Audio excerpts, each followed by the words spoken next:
मोहन भागवत तरुणांना कोणता संदेश देतात याकडेही सर्वांचं लक्ष लागलंय।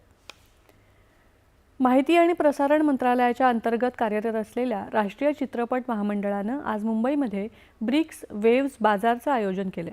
माहिती आणि प्रसारण सचिव चंचल कुमार, राज्याचे सांस्कृतिक मंत्री आशिष शेलार, इफ्फीचे महोत्सव संचालक आशुतोष गोवारीकर हे आज उद्घाटन समारंभाला उपस्थित होते। पंतप्रधानांनी संस्कृती आणि सर्जनशीलतेला जोडण्यासाठी संस्कृती आणि सर्जनशीलतेच्या सामर्थ्यावर सातत्यानं भर दिलाय असं माहिती आणि प्रसारण सचिव चंचल कुमार यांनी यावेळी बोलताना सांगितलं। यंदाचा ब्रिक्स चित्रपट महोत्सव इफ्फीसोबतच आयोजित केला जाईल अशी माहिती त्यांनी दिली। आपले देश वेगवेगळ्या संस्कृती, भाषा आणि परंपरांचं प्रतिनिधित्व करतात, तरीही कथा आणि कलात्मक अभिव्यक्ती आपल्याला भौगोलिक सीमांच्या पलीकडे एकमेकांना समजून घेण्यासाठी मदत करतात असं सांगत याला अधिक पद्धतशीरपणे जोडण्याची संधी ब्रिक्स देशांकडे असलेली प्रतिभा, कथा, प्रेक्षक आणि तंत्रज्ञान यामध्ये आहे असं ते म्हणाले। वेव्स बाजार मागील कल्पना सर्जनशील देवाणघेवाण ही संवादांच्या पलीकडे जाऊन सहकार्यात रूपांतरित झाली पाहिजे अशी अपेक्षा त्यांनी व्यक्त केली।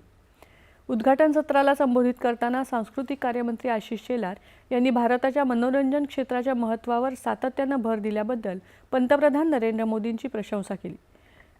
पंतप्रधानांच्या नेतृत्वाखाली भारताचा वैविध्यपूर्ण मनोरंजन उद्योग देशाची सांस्कृतिक ताकद जगासमोर मांडत असल्याचं त्यांनी नमूद केलं। केंद्र आणि राज्य सरकारांनी मनोरंजन क्षेत्रात व्यवसाय करणं अधिक सुलभ करण्यासाठी प्रयत्न केले आहेत, ज्यामुळे गुंतवणूक आणि विकासासाठी अधिक अनुकूल वातावरण निर्माण झालंय असं शेलार म्हणाले। सर्जनशील अर्थव्यवस्था एक प्रमुख आंतरराष्ट्रीय बाजारपेठ म्हणून संकल्पित करण्यात आलेल्या या उपक्रमात ब्रिक्स सदस्य आणि भागीदार देशांमधले 500 पेक्षा अधिक प्रतिनिधी एकत्र आलेत।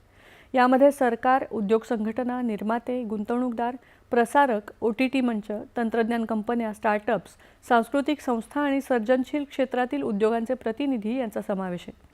ब्रिक्स वेव्स बाजारचा उद्देश दृकश्राव्य आणि सर्जनशील उद्योगांच्या क्षेत्रात संवाद, व्यावसायिक सहभाग, ज्ञानाची देवाणघेवाण आणि सीमापार भागीदारीसाठी संधी निर्माण करून ब्रिक्स सदस्य आणि भागीदार देशांमधील सहकार्य अधिक दृढ करणे हा आहे। नीती आयोगानं री इमॅजिनिंग केअर स्ट्रॅटेजीज